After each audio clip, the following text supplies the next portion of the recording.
তোমরা সবাই কেমন আছো? আশা করছি ভালো আছো। আমিও একটু ভালো আছি, কারণ পুরোপুরি ভালো বলবো না, দাঁতটা এখনো মাড়িটা ফুলে রয়েছে আমার। ঠিক আছে বন্ধুরা, আজকে আর একটা নতুন ভিডিও নিয়ে চলে এসেছি। আজকে গরমে শুক্তো খেতে কার না ভালো লাগে। গরমে শুক্তো করব, আজকে ঢেঁড়স চচ্চড়ি করব, আর পটল কচি কচি গরমের পটল এই দিয়ে করব ডিমের ঝোল। তা চলো বন্ধুরা, দেখতে থাকো গোটা ভিডিওটা স্কিপ না করে, আশা করছি ভালো লাগবে। আমি করব ডিমের ঝোল। এখানে ডিম নিয়ে নিয়েছি, নুন হলুদ মাখিয়ে নেবো, বা ডিম দিয়েও নুন হলুদ দিতে পারি। আর এখানে তেল নিয়ে নিয়েছি, আর এখানে পেঁয়াজ কুচিয়ে নিয়েছি। আর এখানে চলে আসে শুক্তোর মশলাটা আমি রেডি করব। মানে শুক্তোর জন্য সব কিছু সবজি কেটে নিয়েছি, যা যা গরমের সবজি পাওয়া যায় আর সব কিছুই কেটে নিয়েছি। আর বসন্তের ডাঁটা, সজনে ডাঁটা কচি কচি একদম নিয়ে নিয়েছি। আর এখানে দেখো ঢেঁড়সের চচ্চড়ি হবে সর্ষে বাটা দিয়ে। আর বললাম আমি পটল কেটে নিয়েছি, আর দুটো আলু কেটেছি, মেয়ে খাবে ছেলে খাবে এই জন্য। তাই পটল দিয়ে হবে ডিমের ঝোল। বন্ধুরা, এখানে ডিম ভাজা হয়ে গেছে, আর এখানে পটল পেঁয়াজ একবারে ভাজা চাপিয়েছিলাম, ভাজা হয়ে গেছে দেখে মশলা দিয়ে দিয়েছি।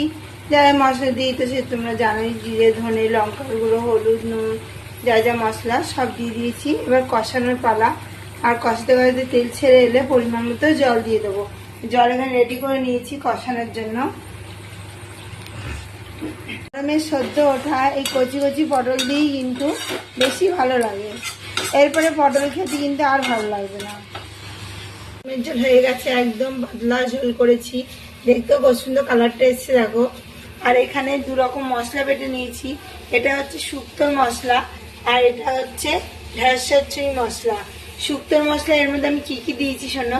পাঁচফোড়ন দিয়েছি, মৌরি দিয়েছি, পোস্ত দিয়েছি, একটু সর্ষে, একটু রাঁধুনি আর একটু মেথি, এসব মিশিয়ে মশলাটা কিন্তু আমি তৈরি করেছি। এই শুক্তোর সবজি অলরেডি ভাজা আমার হয়ে গেছে। আর এখানে আর একটা কড়াই চাপিয়ে নিয়েছি, ঢেঁড়স চচ্চড়ি করবো দেখে। বন্ধুরা, শুক্তোর জন্য যে সবজিগুলো ভাজা ভাজা করছিলাম সেইটা কিন্তু আমি কড়াইতে মশলাগুলোটাও দিয়ে দিয়েছি। মশলা দিয়ে কিন্তু ভালো করে নাড়াচাড়া করছি।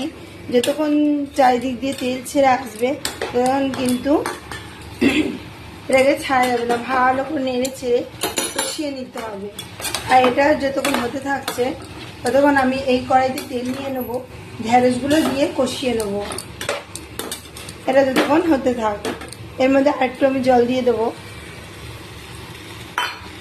আমার ভালো করে কষানো হয়ে গেছে, আমি বড়িও দিয়ে দিয়েছি এর মধ্যে। আর শুক্তোটা হওয়ার জন্য কড়াইতে বসিয়ে দিয়েছি। আর এখানে ঢেঁড়স ভাজা হচ্ছে, তারপরে এখানে মশলাও রেডি, সর্ষে লঙ্কা নুন হলুদ আর সামান্য চিনি, এই দিয়ে কিন্তু ঢেঁড়স চচ্চড়িটা করবো। আর শুক্তোয় কিন্তু বন্ধুরা দারুণ স্মেল এসছে। গরমের শুক্তো আর গরম গরম ভাত এই কিন্তু দারুণ জমে যায়। দেখো বন্ধুরা, ঢেঁড়স চচ্চড়ির মধ্যে আমি মশলা দিয়ে দিয়েছি, যে মশলাটা করা ছিল। এবার ভালো করে নেড়ে চেড়ে কষিয়ে নিতে হবে। আর এদিকে তো শুক্তো টকবক টকবক করে ফুটতে লেগে গেছে, দেখালামই। এটা পুরো নিরামিষ হচ্ছে ঢেঁড়স চচ্চড়িটা, পেঁয়াজ দিইনি, নিরামিষ ঢেঁড়স চচ্চড়ি করছি।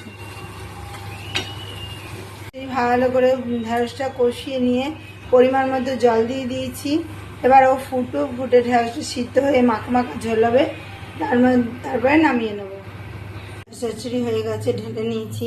আর এখানে কত সুন্দর দেখো শুক্তোটা হয়েছে, দেখো শুক্তোর কালারটা কত সুন্দর এসছে।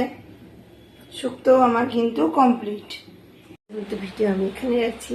আমার ভিডিও যদি ভালো লেগে থাকে অবশ্যই চ্যানেলটা সাবস্ক্রাইব করবেন, লাইক কমেন্ট শেয়ার করতে ভুলবেন না। কাল নতুন ভিডিও নিয়ে খুব সিরিয়াসলি সুস্থ থাকবেন, ভালো থাকবেন, সবাই ভালো, বাই।